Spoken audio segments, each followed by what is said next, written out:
Before I start this video, I do want to include a little bit of a warning. In this chapter, Victor Frankenstein, the character of our story, has suicidal ideation. So if that is something that you are not wanting to hear about or think about, then I will include the timestamp in the description of when that is discussed. So just wanted to include that just to make sure everyone's being taken care of. So to get into the video.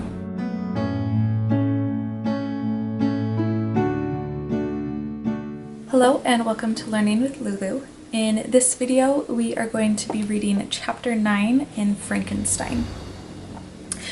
Before we jump into it, please make sure to subscribe to the channel, like the video at the end if you do indeed like it, and share with anyone else you know who may benefit from having this chapter be read aloud to them. So, chapter 9.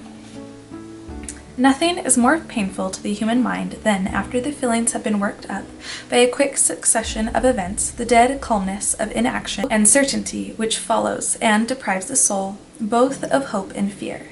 Justine died, she rested, and I was alive. The blood flowed freely in my veins, but a weight of despair and remorse pressed on my heart, which nothing could remove. Sleep fled from my eyes. I wandered like an evil spirit, for I had committed deeds of mischief beyond description, horrible. And more, much more, I persuaded myself, was yet behind. Yet my heart overflowed with kindness and the love of virtue. I had begun life with benevolent intentions and thirsted for the moment when I should put them in practice and make myself useful to my fellow beings. Now all was blasted. Instead of that serenity of conscience which allowed me to look back upon the past with self-satisfaction, and from thence to gather promise of new hopes, I was seized by remorse and the sense of guilt which hurried me away to a hell of intense tortures such as no language can describe. This state of mind preyed upon my health, which had perhaps never entirely recovered from the first shock it had sustained. I shunned the face of man. All sound of joy or complacency was torture to me. Solitude was my only consolation. Deep, dark, death-like solitude. My father observed with pain the alteration perceptible in my disposition and habits, and endeavored by arguments deduced from the feelings of his serene conscience and guiltless life to inspire me with fortitude, and awaken in me the courage to dispel the dark cloud which brooded over me. "Do you think, Victor," said he, "that I do not suffer also? No one could love a child more than I loved your brother." Tears came into his eyes as he spoke, but it is not a duty to the survivors that we should refrain from augmenting their unhappiness by an appearance of immoderate grief. It is also a duty owed to yourself, for excessive sorrow prevents improvement or enjoyment, or even the discharge of daily usefulness, without which no man is fit for society. This advice, although good, was totally inapplicable to my case.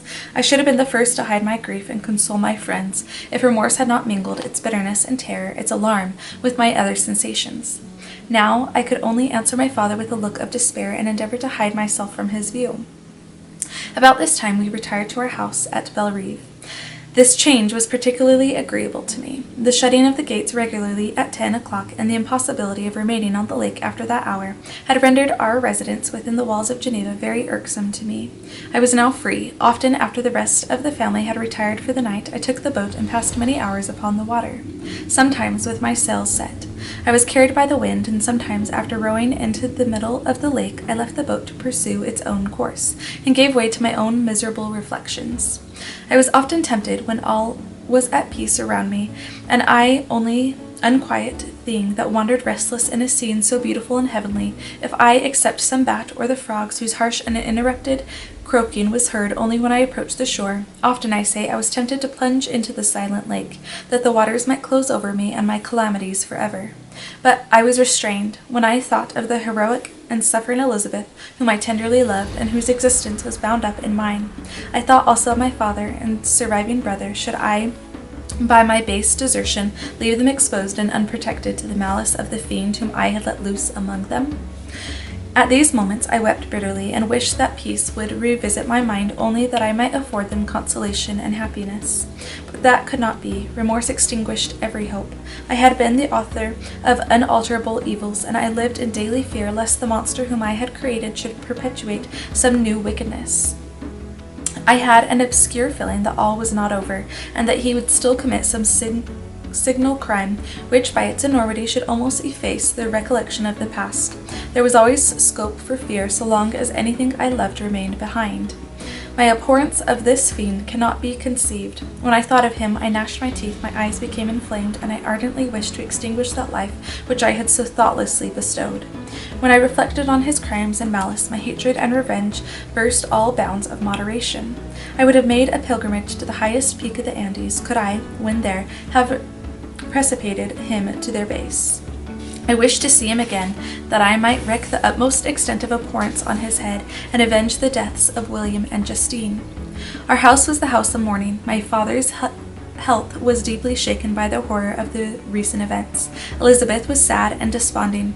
She no longer took delight in her ordinary occupations. All pleasure seemed to her sacrilege toward the dead. Eternal woe and tears, she then thought, was the just tribute she should pay to innocence so blasted and destroyed. She was no longer that happy creature who in earlier youth wandered with me on the banks of the lake and talked with ecstasy of our future prospects. The first of those sorrows which are sent to wean us from the earth had visited her, and its dimming influence quenched her dearest smiles. When I reflect, my dear cousin, said she, on the miserable death of Justine Mortiz, I no longer see the world and its works as they before appeared to me. Before I looked upon the accounts of vice and injustice that I read in books or heard from others as tales of ancient days or imaginary evils. At least they were remote and more familiar to reason than to the imagination. But now misery has come home, and men appear to me as monsters thirsting for each other's blood. Yet I am certainly unjust. Everybody believed that poor girl to be guilty, and if she could have committed the crime for which she suffered, assuredly she would have been the most depraved of human creatures. For the sake of a few jewels, to have murdered the son of her benefactor and friend, a child whom she had nursed from its birth, and appeared to love as if it had been her own. I could not consent to the death of any human being, but certainly I should have thought such a creature unfit to remain in the society of men. But she was innocent. I feel she was innocent. You are of the same opinion, and that confirms me. Alas, Victor, when falsehood can look so like the truth, who can assure themselves of certain happiness? I feel as if I were walking on the edge of a precipice, towards which thousands are crowding and endeavoring to plunge me into the abyss. William and Justine were assassinated, and the murderer escapes.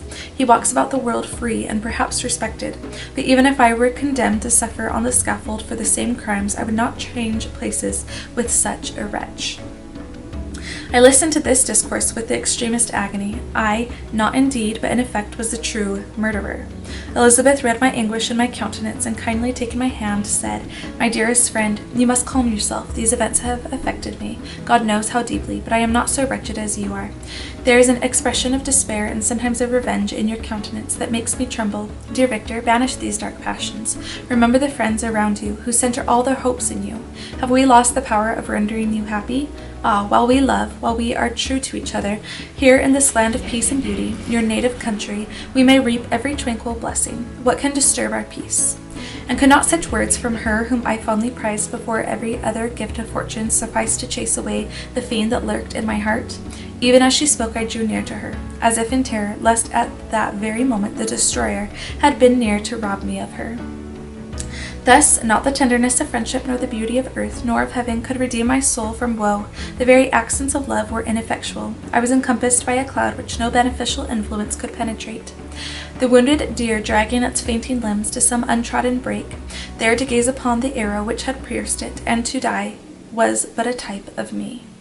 Sometimes I could cope with the sullen despair that overwhelmed me, but sometimes the whirlwind passions of my soul drove me to seek my bodily exercise, and by change of place some relief from my intolerable sensations. It was during an access of this kind that I suddenly left my home, and bending my steps towards the near alpine valleys, sought in the magnificence, the eternity of such scenes, to forget myself and my ephemeral, because human, sorrows. My wanderings were directed towards the valley of Chalmon, which that is a beautiful valley that lies at the base of Mount Blanc and near the Mer de Glace, or Sea of Ice. I had visited it frequently during my boyhood. 6 years had passed since then. I was a wreck, but naught had changed in those savage and enduring scenes. I performed the first part of my journey on horseback. I afterwards hired a mule, as the more sure-footed and least liable to receive injury on these rugged roads. The weather was fine. It was about the middle of the month of August, nearly 2 months after the death of Justine, that miserable epoch from which I dated all my woe. The weight upon my spirit was sensibly lighted as I plunged yet deeper in the ravine of Arve. The immense mountains and precipices that overhung me on every side, the sound of the river raging among the rocks and the dashing of the waterfalls around, spoke of a power mighty as omnipotence. And I ceased to fear or to bend before any being less almighty than that which had created and ruled the elements, here displayed in their most terrific guise. Still, as I ascended higher, the valley assumed more magnificent and astonishing character. Ruined castles hanging on the precipices of piny mountains, the impetuous Arve, and cottages every here and there peeping forth among the trees, formed a scene of singular beauty, but it was augmented and rendered sublime by the mighty Alps, whose white and shining pyramids and domes towered above all as belonging to another earth, the habitations of another race of beings. I passed the bridge of Helicier, where the ravine which the river forms opened before me, and I began to ascend the mountain that overhangs it. Soon after I entered the valley of Chamonix. This valley is more wonderful and sublime, but not so beautiful and picturesque as that of Cervaux, through which I had just passed. The high and snowy mountains were its immediate boundaries, but I saw no more ruined castles and fertile fields. Immense glaciers approached the road. I heard the rumbling thunder of the falling avalanche, and marked the smoke of its passage. Mont Blanc, the supreme and magnificent Mont Blanc, raised itself from the surrounding Aiguilles, and its tremendous dome overlooked the valley.